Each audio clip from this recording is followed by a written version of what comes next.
Welcome back to the Not Quite Pod. Today we've got George with us. Now, George, do you just want to quickly introduce yourself? My name's George Holt. I'm a local councillor here in Dartford. I'm the lead member for youth at Dartford Borough Council, and I do a lot of work around neurodiversity campaigning as well. Wow, I did not know that. That didn't come up in my research, so there you go. So first things first, why politics? Like, politics is a very hit and miss area to go into. Like, there's a lot of particularly in the younger generation, there's a lot of us that don't necessarily believe in it or don't understand it. What made you go into it? Oh, Charlie, I mean, you were at school with me. I think our paths must have crossed a few times, and yeah. I don't think you would have looked at me and thought, "Oh, that guy is going to go into politics." And nope. You looked at me and went, "That kid's bloody weird." And I literally was like, last time I'd heard of you, till you started popping up on my socials, I was like, he's definitely going into computer science, definitely going to do something within that space. And then all of a sudden you're in politics. I was like, wait, what? How does that work? It happens. You can't describe it there. It happened by accident, essentially.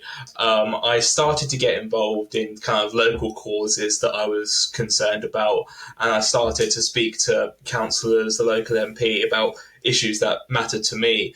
And eventually, I started small. I joined my local parish council at the time, which was Longfield and Newbarn, and I started getting involved with things that were going on there, just trying to make my voice heard. And when I joined there, I was 19 at the time, and I definitely stuck out like a sore thumb because most of them were, older than 19. And I kind of adopted this mentality over a while that, in the world, we have a lot of complainers, we have a lot of people who seek out fights, and then there's other people who try and do something to set out a solution, and that's people who campaign, start and work for charities, are part of organisations, try to do something, or they do something as an individual, whether that's in a volunteering space. And for someone like me, Charlie, who constantly loves the sound of their own voice, politics just had to be it for me personally, and so I was like, well, this is what I have to do. But I on a serious note, I do actually support some fantastic local charities out there as well, and we've got some really good ones in Dartford. I'm happy to share afterwards.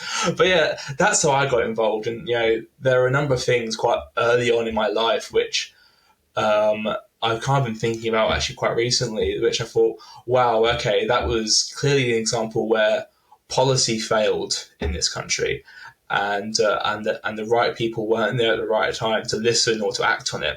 And I thought, right, okay, well, perhaps if I got stuck in, I could at least do something, because politicians aren't perfect. And one of the things that I wanted to do differently was that, and it's really basic, I think we should try and take politics out of politics. It's become far too Westminster-centric, and it's become far too much about me. And the approach I try to take in my ward, in Wilmington Hawley, is to actually try and listen to what residents say. I go around, I knock on their doors, I set up local surgeries with my colleagues, and we listen to them. And we've had fantastic success with that. I've been able to support a parish council set up that sort of model now as well. And that's why I think people should listen more. Fair enough. I mean, what advice would you give for like young people getting into politics? Obviously, you're a young person, gone into politics, kind of fell into it. But I think it's sort of like this unknown entity when it comes to politics, particularly for the younger generation. So like anyone that wants to get into it, where do you start? Keep one foot on the ground at all times. So this isn't my job. I have a full-time job. Charlie, as we were talking about earlier, computer science. I actually work in fintech, financial services technology. That's my full-time job. That's actually what pays, for my life. I do this outside of it. About half an hour ago, I was on a call at work, and I've got, and now I'm doing this. So keep one foot on the ground. I am not a fan of always having worked in politics. I think, personally, for me, it is very helpful to have had some sort of professional or volunteering-based background, which gives you real-life experiences that can inform your decisions. There are excellent people who've worked in policy all their lives, but they're always, I think, inside going to lack some sort of, right, okay, this is the time when I worked in the private sector, this is the time that I did this. And it's not just for them. It also matters to the public as well. If you're a resident and you look up your MP and your MP started out as a parliamentary staffer and then only ever worked in Parliament their entire career, you're going to think, oh, right, that's not someone who's got an understanding of what life is like out here. Yeah, I hear. But like in terms of like getting involved, like you say, you just getting involved, right? Okay. Yeah, getting involved. It depends on it depends on who you are, I think, because So first off, you've got to just kind of decide who are you politically. What are your beliefs, and these are going to change over time. What matters to you? What are your concerns? And that's going to kind of fuel where you land. You could end up being independent. Like you could end up not joining a party at all. But for 99% of people, this is going to happen for a political party, and that's probably where you want to start if you want to get into politics. You're going to want to choose a party. You're going to want to get involved with volunteering. It's really easy.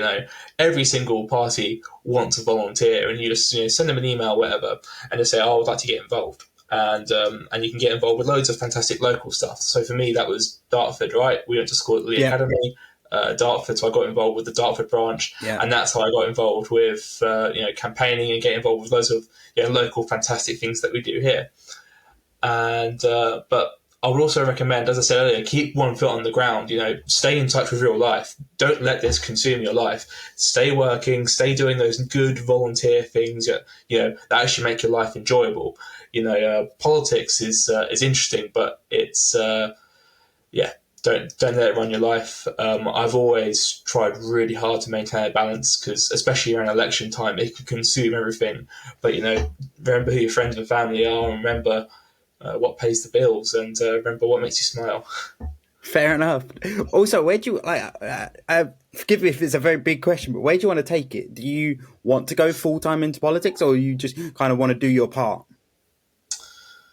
I'm 24. I kind of just want to do my part for now. And as I said earlier, basically, I'm not a fan of having it being your entire career. Like I've worked since I was 18. I did an apprenticeship, and for now, I'm very, very happy to keep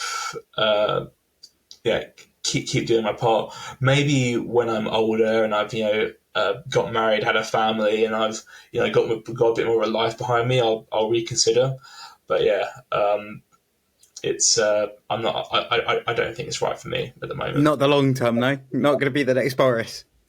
I don't want to be the next Boris. I mean, it's not very good. It's not a very good long term strategy. But no, if Charlie, if I ever say to you, I want to be a number 10, being Prime Minister, please, find something and hit me. Actually, I'd be really good. Let's make me wrong. I mean, it's fair enough. I think the worst thing is one of the questions I wanted to ask you was like, when it comes to politics, it's very much, when I look at it, it's very much what's the lesser of the two evils when you're picking who you want to go to bat for. And that's the tricky thing. It's like some people have some people do some things really well, others do other things really well. So you're never going to get one where I'm like, yes, right, I'm in. Because it's kind of like, well, you do this really badly, but you also do this really well. And it's that then becomes a horrible melting pot where people don't know where to decide. And then it ends up being, I've got to pick someone, so let's go with this one. Yeah, I mean, it's kind of sad and reductive when politics becomes about who do I hate the least, right? And what my advice would be is that there's never, ever going to be a candidate you look at and think, I 100% agree with this whole person's platform. That just doesn't happen because humans are humans and we have different perspectives on things. That's okay. Mm-hmm. What I would say is try and vote for the person.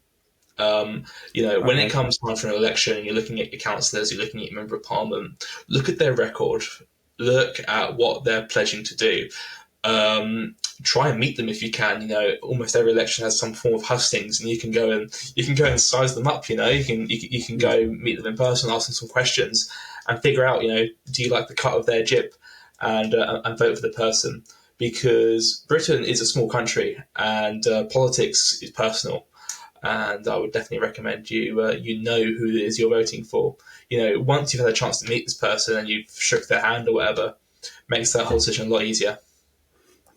I get that. And also, like, coming on to that, though, what would you say for anyone that feels uncomfortable or unconfident when it comes to politics? Like, what's some materials that you could direct them to sort of learn about it and understand the process a bit more? Because I feel like even me, I sit there and kind of, I know the basics, but no one teaches you this shit unless you study at A level. So, like... Where would you start to learn about politics? Okay, well, read the news, right? That's where it kind of started for me. Read the news and speak to your friends, right? Basically, is the interesting thing. Basically, speak to people, see what they hear, and try and have quite a diverse array of news sources as well. If you spend your entire life reading the Daily Mail or reading the Guardian, you're going to have quite a narrow perspective as to what's going on in this country. I try and I see what's on the BBC. I see what comes out on ITV. I read a bit of what's in the Telegraph. I read what comes out in the Guardian, and I try and get a fairly neutral perspective of things.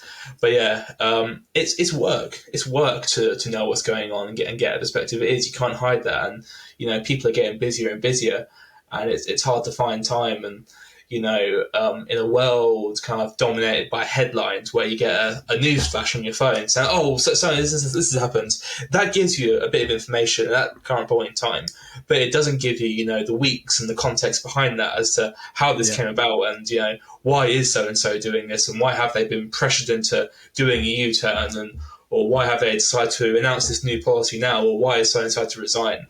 Behind every single headline, there's so much context, and I didn't fully appreciate this when I was a younger guy, and now I do because I've got a lot more closer to it. That makes sense. I mean, as well as that, I think a lot of people can get wrapped up in it. All feels very negative. Like the political sphere at the moment is very, unless you do a deep dive into it, the surface level of it is everyone's just firefighting. That's essentially what it comes down to. That's what I was trying to say about everything. Everything's kind of become a bit Westminster-centric, right? And Westminster's always been a place that's kind of had conflict, right? And, conflict can be a good thing in politics because it's, two kind of camps which feel strongly about issues who are clearly passionate and want to see their way of thinking come through. But at the end of the day, no one wins for long. Right, think of power as this kind of wheel which spins round and round and round, and you may be on top now, but you might not be next week, and so there's really no point in burning down the whole castle just to be king of the ashes. So you kind of have to learn to work with people you disagree with and get on with it, and that's why I'm attracted to doing stuff locally because.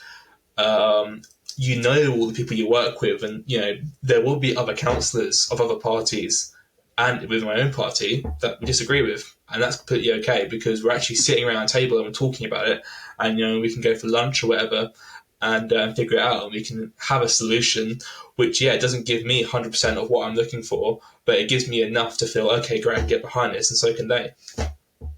That's fair enough. And as you say, you do a lot of work in the local community. Is there any organizations or people you would recommend going to, just in general, some ones that you're really excited about that are going on, even if it's wider lens, so it's not just Dartford, it's out in the open? Is there anywhere it really depends where you live, Charlie. So I couldn't give answers for other parts of the country. I mean, it depends what you want to get involved with, right? Let's say you're really frustrated with the state of litter in your local neighbourhood. You would start a group of local litter pickers, or you would find one. There's quite a lot of them out there. Or you could just go check out what your local council's doing. The local council will normally be financing or supporting in some way local charities and local groups. You'll be able to find them on there.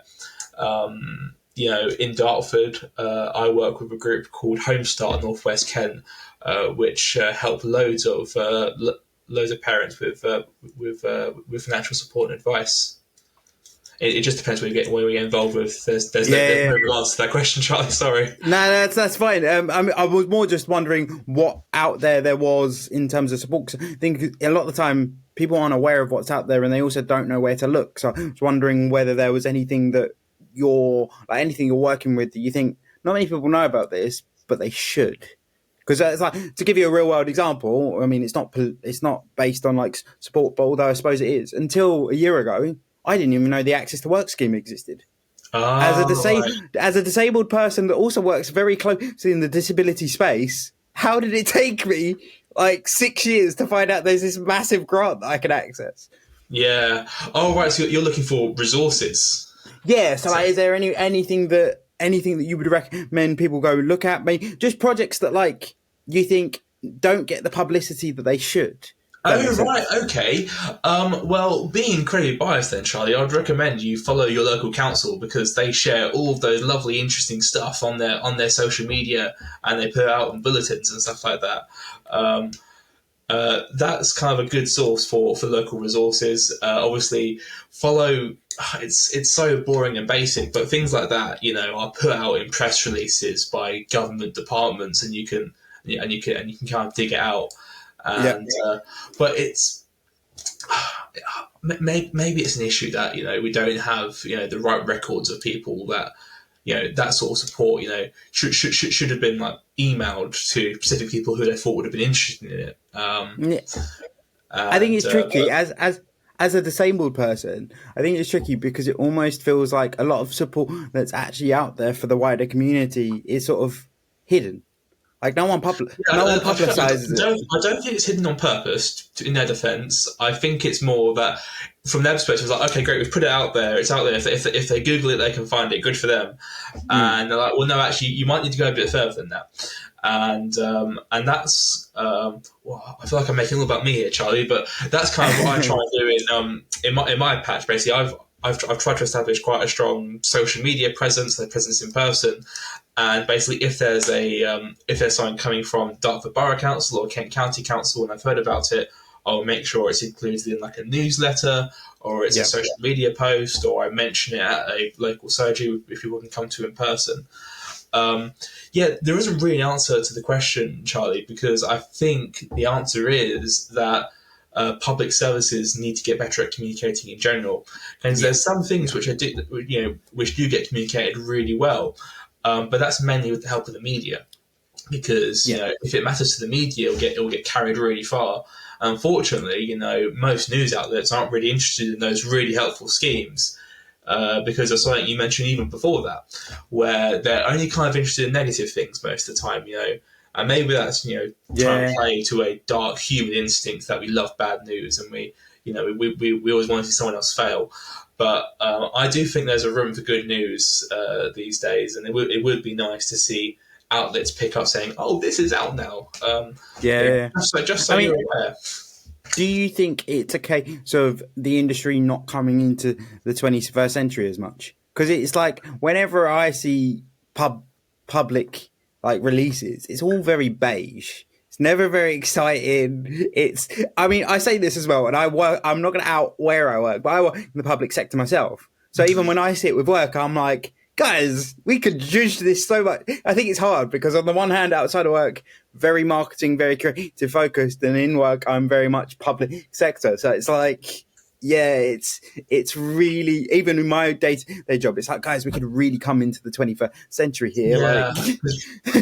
So at Dartford, we try and spice it up a little with, we'll do like videos, and we'll do pictures, and and we'll make it a bit more interactive, and we'll, if it's really big, we'll put something on print sometimes, and we'll try and get it out there. But I think there's a lack of impetus to do what you're kind of mentioning, right? Government bodies don't really, aside from the goodness of their heart, don't have an incentive to push, do they? So like, right, okay, we've put out our release, there you go. The government doesn't really have a formal comms department. Like there are people who work in political communications within within every government, but there isn't a Secretary of State for Communications at the cabinet table, is there? And I think most people would argue that'd be a waste of resources. Having a having a cabinet for that sort of thing. It's really hard because I think, like I said, I come back to the example I used earlier of access to work. So many people aren't aware of it, and so many people also aren't aware of what access to work can be used for. Like it's very much they see it as like, oh, if I need an assistant at work or if I need a new desk, when actually I got a new wheelchair through it.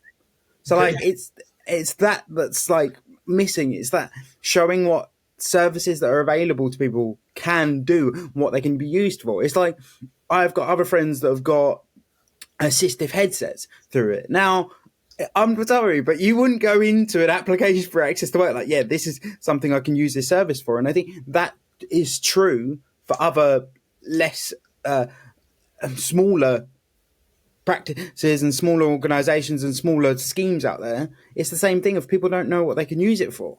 So I think that's the other thing I find really frustrating. A part of me thinks that it will hopefully begin to improve as time goes on, as there's more people out there in government who will be digital natives and know how to get these sorts of things out there, and it'll become instinctive to them to share sort of thing. And that's just a value I hold personally. That's fair enough. I did want to touch on, you said you did a lot of volunteering in the sort of neurodiverse space. Can you dive into that a little bit? Because I found that out as we opened the podcast. So dive into that for me. I'm secretly neurodiverse. It was something I held this entire time. So what's the best way to summarise it? So what I talked about earlier, and you said when we were at school, and you would have looked at me and think, "Oh, that kid's bloody weird." And it turns out I was. I was weird this whole time. I didn't even know it back then. So I got about a year and a half ago an ADHD diagnosis from a doctor, and that kind of went, "Oh wow, I have that," and that's kind of surprising. And I kind of thought, well, shouldn't that be something I would have found out when I was at school, and wouldn't I have been screened for that, or wouldn't have a teacher been trained to recognise the signs for that and refer me to somewhere? And I thought, wow, that's a big gap in the system. And that's what I was thinking, like, right, okay, there are clearly policy gaps which we still addressing here. So I've been working with a lovely charity called ADHD UK recently, and that's very new. What I've been doing with them. Personally, behind the scenes, I've just been within circles that I have raising awareness for this issue. And just 2 weeks ago, I was in Parliament trying to talking about this issue with various people, and we've started what's essentially a working group within the Conservative Party called Conservative Friends in Neurodiversity, which is trying to change the outlook and policy within the party, because obviously they're the party of government right now. So they're the logical place to start. That's fair enough. Also, we talk about it a lot on this podcast. So obviously your diagnosis from the grand scheme of things is quite a late diagnosis. How did you find that experience, having found out a lot later in your life that you are in fact neurodiverse? Because a lot of people say that they wish they understood it, because then it wouldn't have made them approach things differently when they were younger. Some people are like, oh, it's just completely freeing. So what's been your experience of receiving that diagnosis? Well, one of the things I was really keen on is that I didn't let it consume my entire identity. I didn't want it to be my defining characteristic. I wanted to be an individual still. So that's probably why you don't know. I don't scream and shout about it all the time. I don't want. I don't. Cause I'm like, right, okay, no, I'm George. I want to be measured for my accomplishments, not because of something that I have. So that's why a lot of the work I do is kind of behind the scenes. And it's something I'm starting to talk about more and more, because I've realised the value of being public with it. Hopefully that would encourage more people to get involved, though. Sorry, what was the question? It's all right. I basically said like, what's your experience of the late Oh, diagnosis been yeah, my like? So like, experience. Yes. did Okay. you find it freeing? Did you find that it was quite like daunting? How did you find the whole journey with the later diagnosis? I didn't find it daunting. I found it helpful. I found it helpful because it meant that I obviously I understood what my condition was, and that I would approach things differently now. And I Yeah, would think, and before, where I would honestly get very upset and frustrated with myself because I'm like, why can't I pay attention to this bloody thing, or yeah, why am I struggling with this? I now do cut myself a bit more slack, that sort of thing, whilst still, applying a healthy amount of self-loathing, but but still, but having basically, I've learned to forgive myself more, and say, okay, right, George, it's okay to take a break and come back to this because that's kind of in your brain, like you need to do that, and yeah, it did make me frustrated though because I was like, if I had been told this when 10 years ago, when I was 10 years old, whatever, I could have got support at school and I could have understood why I was different to the other kids and why I really struggled to pay attention in a classroom environment, why exams were really difficult for me. It was silence, trying to pay attention and constantly getting distracted, which is just a horrible environment for an ADHD person to operate in. yeah, And I was like, wow, okay. So where I thought I'd just been really dumb before, turns out I wasn't. I was just different, and and that made me frustrated. And it was particularly frustrating because I know right now I think there are still other kids out there experiencing it, and it's kind of led to this other thing because it's true. There's more and more people coming forward with finding out they're autistic or have got ADHD, and we now have a bigger problem as well on top of that because it's so very difficult to get a diagnosis. yeah. So it is very challenging, and it shouldn't be. And when I say get a diagnosis, I mean get an assessment for a diagnosis, by the way.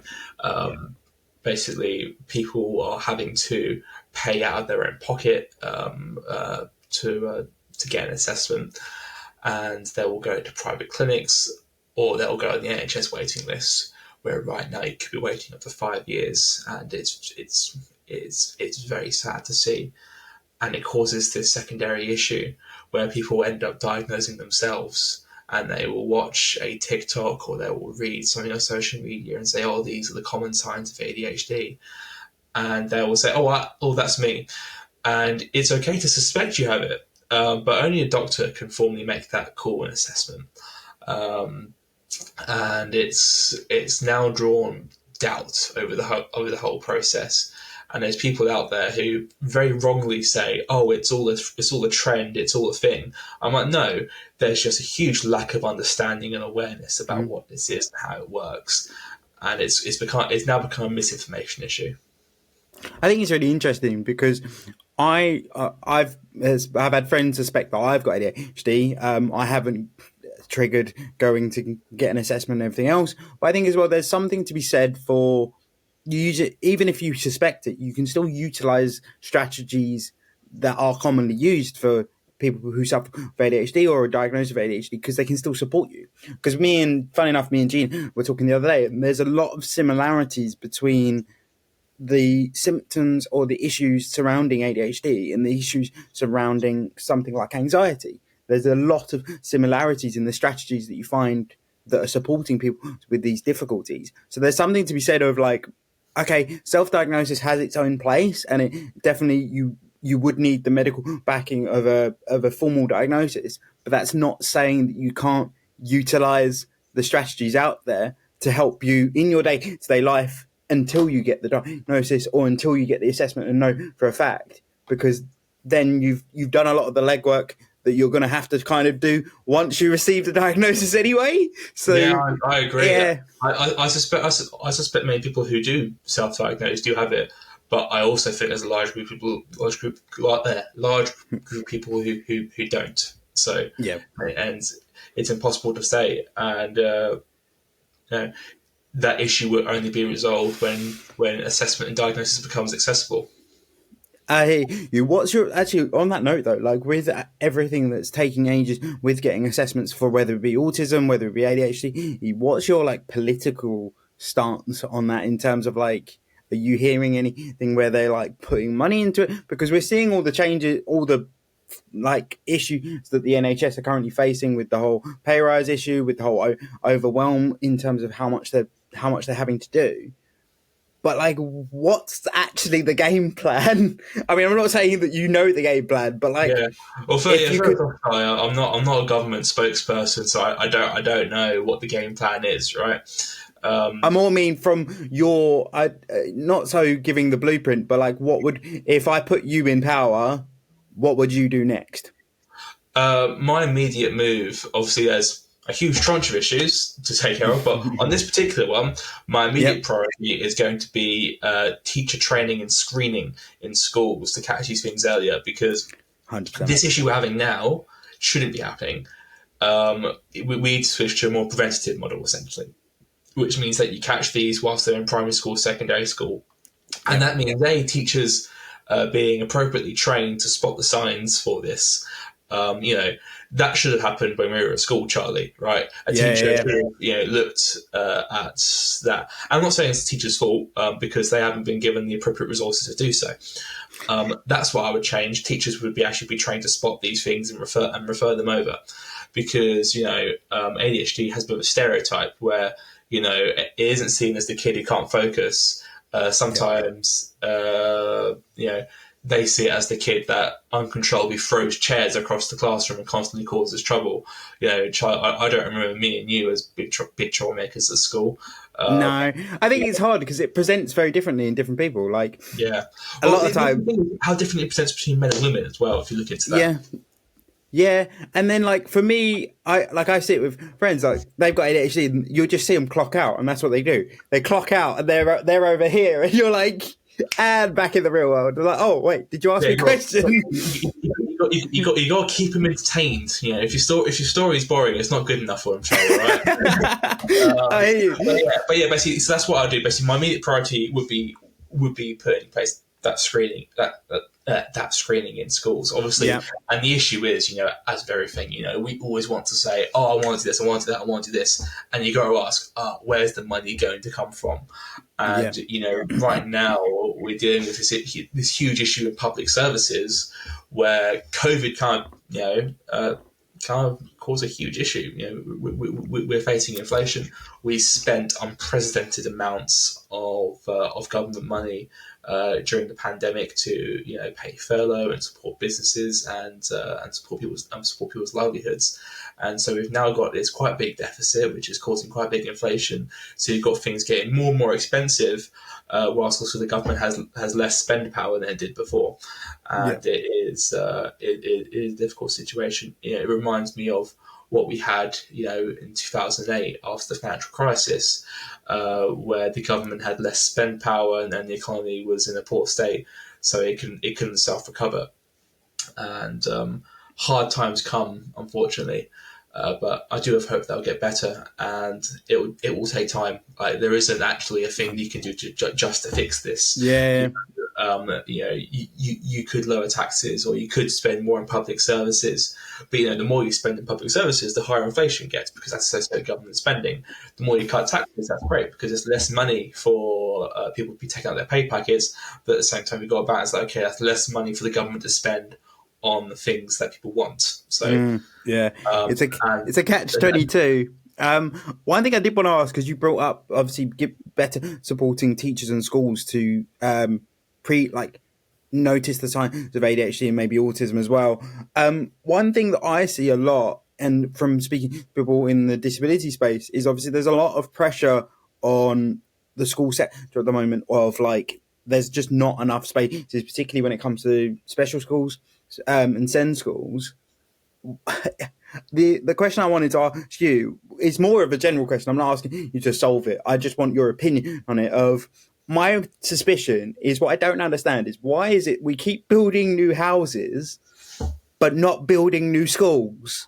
And it really infuriates me, because I sit there looking at it going, where are we expected to put these children?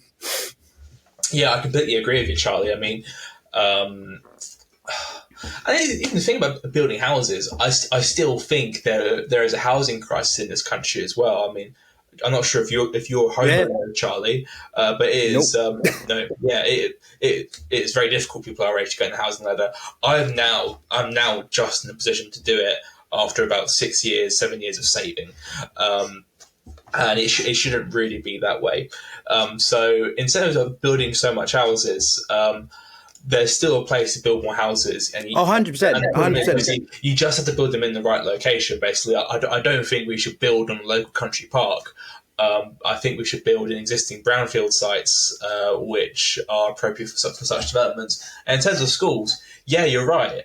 We should be building more schools, and the issue is we have to staff them as well. So it's kind of a two-pronged thing. So you have to build more schools, and obviously, from the perspective of a local authority like Kent, it costs money to run a school, and local authorities aren't always the richest things in the world.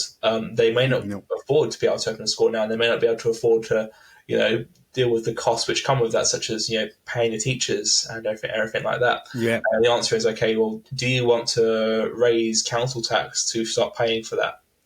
And then that's more money out of mine and yours and your family's pocket.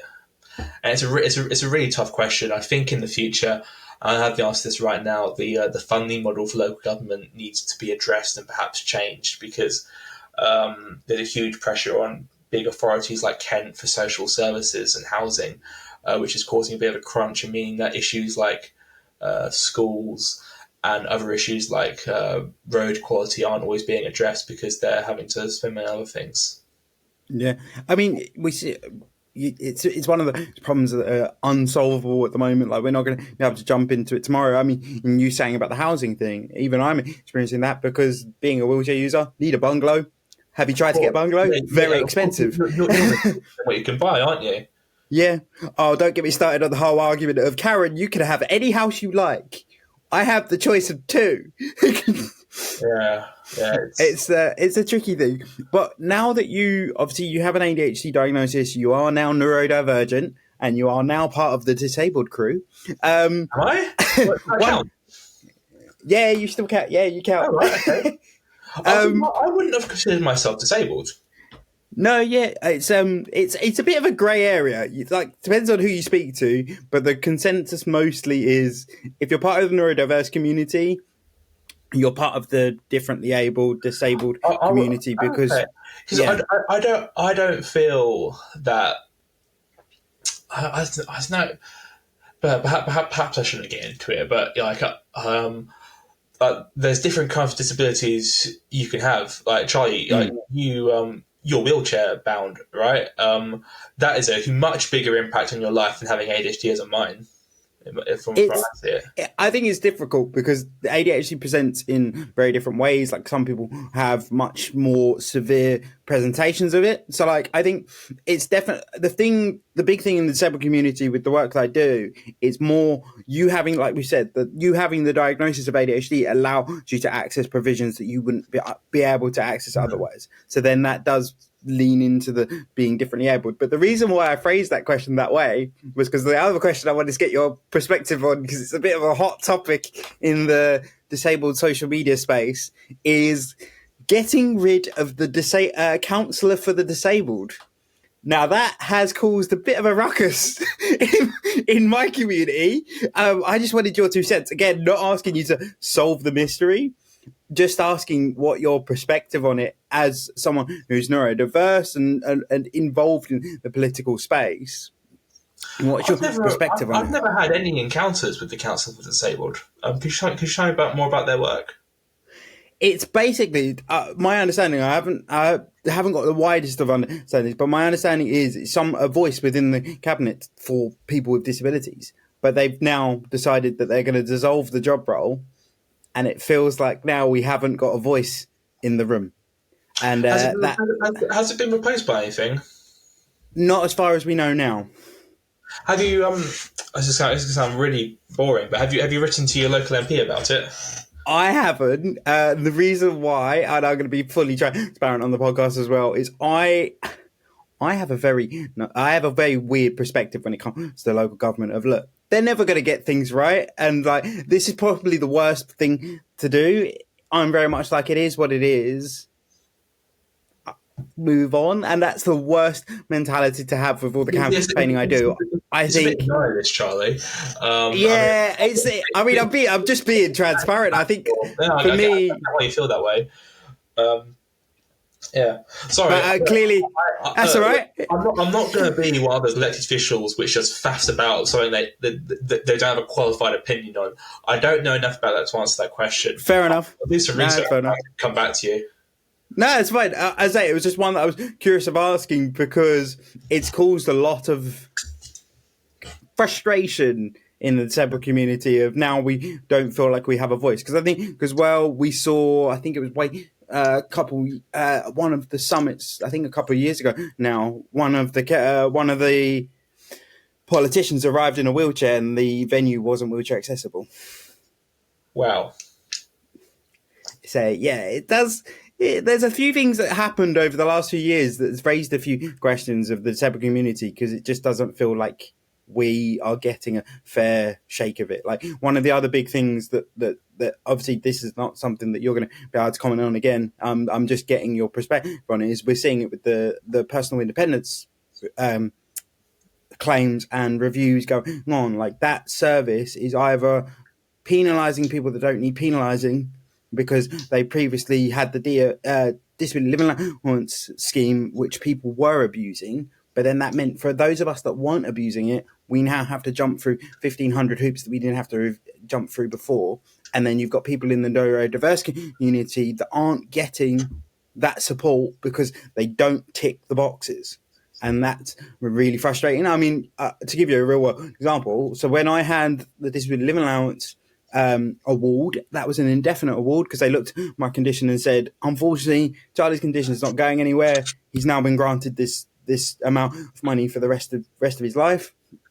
Move on. Now I have to have reassessments every 3 years. Is that inflation adjusted over time? Pardon? Is that money adjusted for inflation over time? Yes, yeah. It gets adjusted every April. So every financial year would be adjusted. But the frustration for me is now I have to be reviewed every 3 years. And in my head, I just have this guy turn up at my door and go, yep, he's still in a wheelchair. He still can't do the things he couldn't do before. Close the door. And it's I think that's the big thing in the disabled community when it comes to politics is it's always been like, it's either the poor disabled person mentality or it's the afterthought of disabled people. Are there other countries and governments you think out there which are nailing it and doing it perfectly or do it right? Well, I don't think that you'll ever get anyone that does it perfectly. I mean, I've been doing a lot of research in another project I'm working on in terms of employment for disabilities, and there is an element of a system that's set up in Germany that is beneficial where they basically... It's a very long story, but the structure is now that the government will support employers employing someone with a disability, so they'll pay a percentage of their wages until they're fully trained up and capable of doing the role, so that they get more disabled people in roles. They also have a tax where if a organisation doesn't employ enough disabled people, they have to pay that tax. So that tax then has to be paid, and then that money that gets paid by the tax then goes back into supporting disabled people getting into work. So essentially, there's this. So the more disabled people you hire, the less you pay on this tax. Yeah, and that tax is solely used for support. Yep.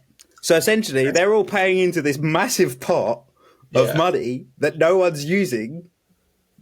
Because no one wants to employ disabled people in Germany. And the difficult thing with that, and that is changing, and I'm speaking only from research I've done, they previously had a mentality of disabled people can't do the job. So they almost poo-pooed anyone that applied because it was that sort of misconception that disabled people, we're just going to call in sick all the time, we're not going to do the job properly, X, Y, Z. So that then led to the government putting in a case where it was very difficult to fire anyone with a disability in Germany. So then businesses were very reluctant to then hire people with disabilities because it was like, we can't get rid of you. Do the Germans not have a version of like the Equality Act? I mean, they wouldn't be able to actually differentiate. They now do. So that they now do now. So like this has all happened very recently. But I think the structure of providing the extra support of getting disabled people into employment, that's a big win, because we're seeing that with something like access to work. However, as previously mentioned, it's not got the publicity that it necessarily should have, and also it's a very overwhelmed service, like the whole of England's services. We are just overwhelmed, and it does come down to that. I think it's hard because Germany themselves, using Germany as an example, have their own issues from the research I did, but that is all very based in the employment sector. But then I think that's the case for anyone with any country talking about disability. So a lot of countries are surprised by our Motability scheme. The fact that you can get a vehicle by subsidising that using your disability living allowance or your now PIP is a massive win. So I think there isn't anyone that comes to mind that I think nailing it. But then also, I'll be honest, I haven't done too much research because I've been focusing on how to support my here. But I think it's really interesting. Maybe it's something I need to do more research into. But yeah, I think there's just a lot going on in the political space where we're just not being listened to. Like, yeah, as I say, I understand your concern. Basically, the best thing to do is to, I think you're really doing this, is to group together, right? You know, your voices collectively are always much more powerful, and it's really cynical and it's really sad to think about it this way. But collectively, elected politicians are always listening to votes, and obviously establishing yourself as a block of voters and a block of people who are willing to take a stand on an issue will, I think, really work to your benefit on this one there. And that's just my personal advice, just to, get real with you there. No, 100%. And I think, as I say, I don't want you to finish this episode and think, God, I got targeted. I more just wanted to get your perspective on it, particularly now you're more involved in the disability community, having been diagnosed with ADHD. It's almost like maybe it's something you could take forward. Yeah, I'll definitely look into it, because I never previously considered myself disabled. That's the thing, right? So I never considered myself to be part of that community. But I'd love to know more about it. It's tricky because you got different. This is the struggle with the disabled community. You've got someone that takes the same approach that I do, of you are part of the community. It gives you access to the support you need. It's no problem for me. And then there's others that do feel like the more obvious conditions are more important. That's not my view. But also on the flip side of that, there is a lot of push for lesser known disabilities or hidden disabilities. So it's a bit of like 6 one, half a dozen of the other, 9/3 of the other. It's very confusing. But my view is very much like, the more people we can get involved in the community, the different perspectives we bring in and the different experiences we bring in, which then means that we should be able to hit all the markers. Yeah. And it's tricky. It's very tricky. But it's one of them things. I think for disabled people, there's just an element of, there's a stereotype that we all just want free money, and that's not what we want. Absolutely not. It's just... After this call, Charlie, we should have a chat, because I think there is some stuff we can do, perhaps locally in Dartford, but we'll take that offline. Yeah, definitely. I mean, as I say, it's just interesting. Like, the one example I always use is when I left school, George, I wanted to work in digital marketing. Mm-hmm. Now I do that, or actually no, I wanted to do digital. I originally started as doing really well in performing arts. Got 2 A levels in it. Basically, the view from teachers was you could have walked into any performing arts school you wanted. That's what Charlie's going to do. But I didn't do it because I would always be casted to type for my role. So I'd always play the guy in the wheelchair, always be the poor disabled boy. So I was like, that's just going to get, after a while, that's going to get very boring and also unsustainable because there's not that many roles for it. And then wanted to do something else creative. So wanted to go into digital marketing, but then traveling into London as a disabled person in a wheelchair, is a bit of a minefield.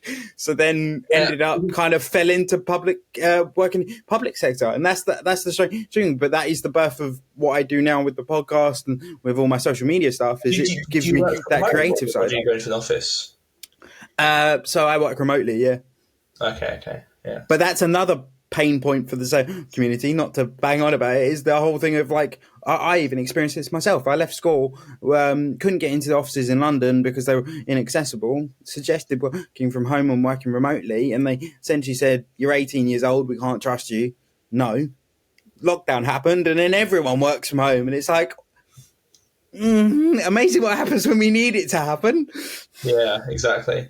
Do you, if you don't mind me asking, do you think working from home, as helpful as it is, if the office your colleagues worked in was more accessible to you, do you ever worry about losing out opportunities because you're not there in the office with other colleagues, or is everyone remote? See, I've worked a few jobs recently where I've been a mixture of both. So I've been in the office a few days, been at home, and then I've done fully remote. So like for me personally, I prefer working from home, and the reason so that is partly because I find that I focus better from working from home. I think from what a lot of people will say this, but from what all that time we spent in COVID working from home, I now find the office environment very tricky because I get distracted very easily. So like, I think for me, like I would love to see businesses be more inclusive, but then I think it's just giving people the option. If they would prefer to work from home, allow them to work from home. If they want to be in the office, let them be in the office. This whole penalising someone because they want to work from home is ridiculous. I mean, don't get me started on the whole other argument of the schools. So we're penalising people for wanting to work from home, but we want everyone to have good lives, build families, blah, blah, blah. However, the school day finishes at 3. Joey doesn't get home from the office till 8. How's that work? And then people can't afford childcare. And it's just like, oh my God. But that's a whole other argument. But I think from the working from home space and like in disability when it comes to working, I just think it's just having that more open discussion with employers, but then also feeling listened to, because almost now you're scared to say, I want to work from home because you're going to lose out on opportunities because there's the mandatory 2 days in the office a week. When actually, if you then go... It was because of, so mandatory. I was thinking like informal things, like as an element of relationship building. I think that a lot of people you get in the office that you wouldn't get remotely. I think it's different. I think it's interesting because I think it really depends on the person. So, like, obviously, being quite digital myself, I'm very much one of those people that I will teams my colleagues, will be on a phone call talking about work, and then I'll go on a random tangent and I'll find out that so and so is a massive fan of rugby, and then we'll end up chatting about that for 20 minutes. So, like, I think it just depends on the individual. So, for me, I find that environment perfectly comfortable. I'll always encourage teams to talk to each other and chat, like do that stuff that you would do making a coffee in the office, but do it remotely. But then I do understand that it sometimes feels a bit weird if you're not that way inclined. So I think I think it's kind of a personal choice. Basically, you have to find a role and a place which works for you. Yeah, and also quite importantly, a culture as well. So. I think it's interesting, but the point I was going to come back to with the travel thing, just to finish off on this point, is it basically everyone said, "Oh, you want to work in marketing? Go work in London." But the main reason I didn't go work in London was because I couldn't trust getting on trains. Yeah, is the support you get from Southeastern with the ramps, is that reliable? No. no is the cold answer to that. I mean, we've seen it with we're very local this episode, but with Bexley Station, that's had their lifts was meant to be finished in December, but it never was. And then with certain stations, like I have had experiences where I've been sent to the wrong platform 3 times, then refused entry onto a train because I was late. So they basically was like, there's not enough time to get you on the train. But and I was like, but your colleagues have just sent me halfway round Victoria Station. And they're going, yeah, you can't go home. And then it's the whole thing of like, my fear has always been if a train breaks down halfway through the journey, what am I going to do? Because I might get to a station that's not accessible. So then I can't get off the train, but then everyone else needs to get off because they need to fix the train. And then, but anyway, we're going to a very big tangent, but that's another thing as well. Getting to the public transport thing, that's all going to be something I'm very passionate about, of wanting to improve, because the fact that I have to adjust what I'm doing based on when public transport is going to be available to me. Like, some local stations close at 10 p.m, but if I'm out for a drink with the boys and back later than that, kind of have to travel further out. Or, like, that's the worst thing, is you end up out of pocket, because I mean, this is turning into very, like, I don't mean to have a go at you, George. I didn't see it that way. It's frustrating, because then you end up traveling further out, paying more. Like, there's certain stations that are great, and those ones I'll always travel to, because I know I'm safe. I know I'm going to be able to get off the train. Because the difficult thing is, it's fine when I'm with my mates and traveling that way, but if I'm traveling on my own, that's a different ballgame. But yeah, I think that's another argument for the employment side of things. But we're going on a very big tangent here. I apologise. I love a tangent. Sorry, I just take the conversation in different directions. Can't help it. It's all good. It's all good. But yeah, no, I think there's a lot to be said, like, in terms of representing disabled people. But then I think as well, it's making the space feel welcoming for that. Because, like, I think for someone who's not been exposed to disability, and this is a thing I talk about all the time, is people only know what they're exposed to. So then not then coming into a space where, say, 20 people in the room have no exposure with disability, or they do and they haven't thought about it because it's their long lost cousin they've only met 3 or 4 times. Yeah. Then it's that whole thing of, how do I drill this home? And I see it all the time. I'll change employers or meet new people, and they're like, I didn't even think about the fact that you couldn't get off a train stop. And I'm like, yeah, this is part of my daily life. I have to perpetually plan my day out. And that's I think that's the big thing, is making it so we can be heard, but in a way that it's not like, I think, particularly from my perspective, a lot of the stuff politically that happens, it feels very tokenism. It feels very, we've got to tick a box, we'll do this. Well, you know what we should do? We need more people who actually experience these things to be elected into office. I think that's kind of where it's at.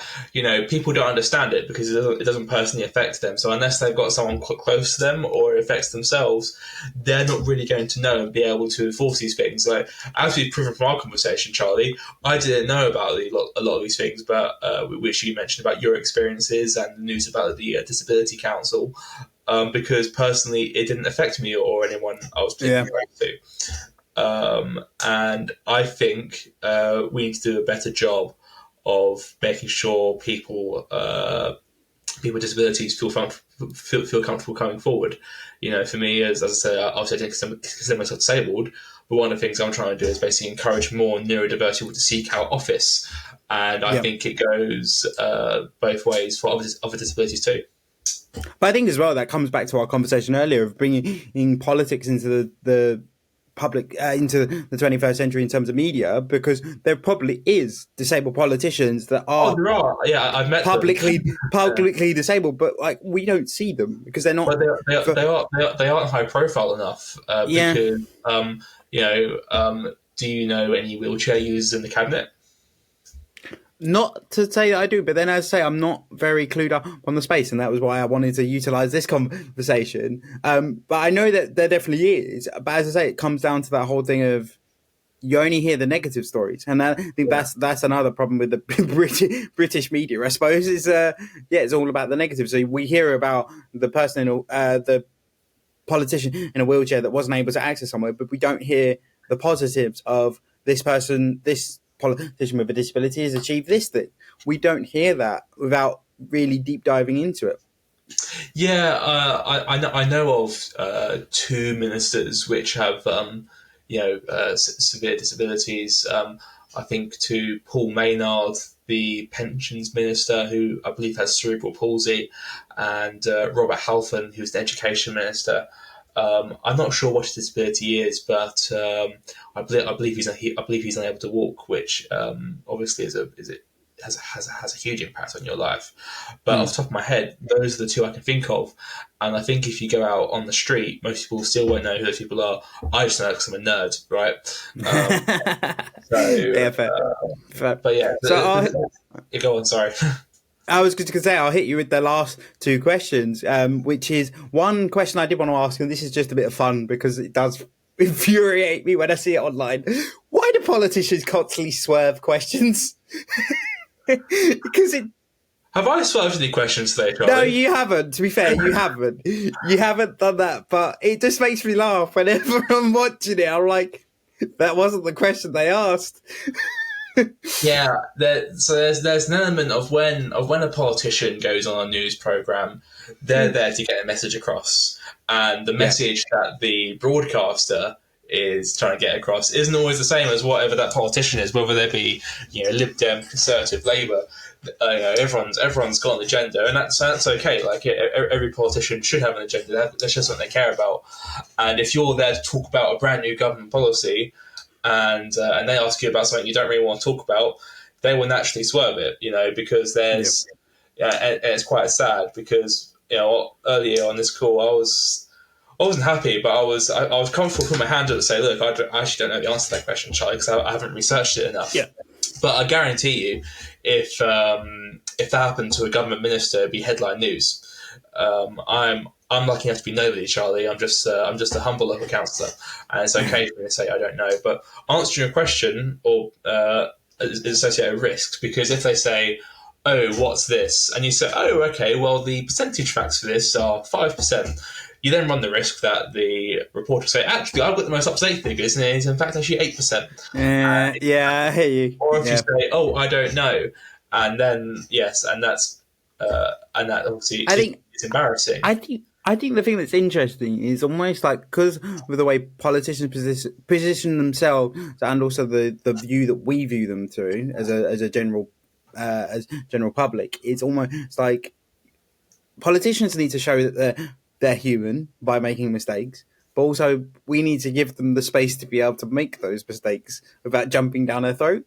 And I think this is what I was trying to say earlier. I think it's caused by politics being far too Westminster-centric. Basically, the powers that be always resting within Whitehall and Westminster. Personally, I would want to see more devolution within this country. I would want to see councils more empowered. I'd want to see I'd want to see a shift in power to more local hands making local decisions. In Germany, there's a lot of that going on. I think it's worked out quite well for them because they can make decisions which are more relevant to their region. And who is best placed to make a decision for Dartford? Is it the guy that's lived here all his life, or is it a civil servant in Whitehall who's never been there at all? Yeah. Well, it's like we see it all the time. Is like to give you an example, like people that assess you for wheelchairs or people that assess you for PIP, they've got no connection to disability whatsoever. But then there's not that level of understanding, and it comes down the same thing of when, like, I'm a big advocate, and I do this in my part-time work that I do outside of work, of use disabled people to consult on projects disabled people are needed for. So if you want to make your train station more accessible, use us, but then also use us along the journey, because it often feels like we do the initial call to be like, do this, do that, do this, and then hear nothing, and that's the end of the project. And I think that's what we need to get to, is utilizing people that have skill sets in that area, whether it's lived experience or whatever that might be. Well, that's what you just described sounds like common sense. I mean, if you're trying to do something to help disabled people, why don't you ask them and say, "Hey, what was it you think you actually need in this space?" And that should be and that should at least be part of the decision making process, right? And I think you hit the nail on the head on that one. And when it comes to devolving powers, that means people in Kent making decisions about what happens in Kent, right? Yeah. That's as simple as it gets. Yeah, I mean, even widening that lens, that's like almost as well saying people who have disabilities make decisions on what happens to people with disabilities. It goes wider and wider. It's like, I just don't understand why we aren't utilizing specialist skill sets more. And as you say, from a local perspective, utilizing local knowledge. Exactly. Crazy. Basically, and when you make it done at a more local level, it is much easier to do that sort of thing, because if you're doing it at a country basis, you need to bring in people from every single county and stuff like that. If it's a decision being made here, you can say, all right, okay, let us go out to the local community. We probably already know who they are. They're probably like 2 or 3 people removed from us anyway, or I know them directly. Yep. And the whole thing becomes a lot easier. And part of the problem is, in politics, people will see Westminster as the only way of making change, when there is in fact things you can do locally, or even not without an elected role at all. There's volunteering charities out there which can do things and lobby, or provide support privately too. I don't like the Westminsterification of politics and public services in general. I understand that. And just to hit you with the last question, which caused George a bit of a squirm when I mentioned it. What is one piece of politically correctness that you really strongly agree with or disagree with? It's not targeted towards you, as he previously said. It's a general question we ask everyone. What is one piece of politically correctness I disagree or agree with? Yeah, so like either something's happened in the political space, so you really strongly agree with or disagree with, or what's a pet peeve of yours. So like what's something that you really wish people would pay more attention to, or you really hate, or what's really one end of the spectrum for you? Oh, I've got a lot of strong opinions about a lot of things. Here all day. It's been very, very difficult for me to pick just one. I've had so long to think about it as well. So I don't like the. It's going to sound really political and boring when I'm trying to be nice, but I don't like the simplification of characterization as to your views. Or anyone's views. People are a lot more complicated than saying you're on the left and you're on the right. You can have conflicting views, which makes you both a conservative or which conservative party and the other party will have on different perspectives. This pressure to always be on one side, I think, is wrong, and it prevents people from being pragmatic. Sorry, another not very relatable answer. But that's all right. No, to be fair, I completely get it. Like, I think that it comes to that whole thing of trying to force people into these pretty little boxes. It doesn't work because people can have different views on different things, I think that's why people struggle to get involved, because they say I've got to pick a camp and I've got to pick it forever, because once I've put my stake down. Oh, that's it. I'm here for life. Look, you can identify broadly with one party, and that could be generally where you sit, but your views are your own, and that's okay.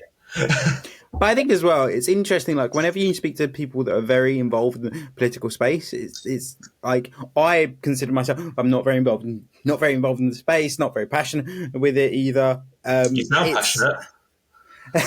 not very passionate in terms of like wanting to be involved in the political space. I want to make change, but I'm much more want to make change from the private side of things rather than the public side of things, and that's probably the difference for me. But then I think that comes down to it always gets very passionate when you get in an argument with two guys that know their politics back and front. It's very much like, oh, you're left, you're right, and I'm like, yeah.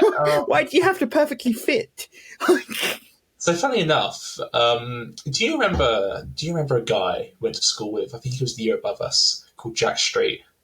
Yeah, I know Jack really well. Oh, brilliant! So Jack and I, very different perspectives on politics. He is as left as they come, and I'm definitely a bit more on the right.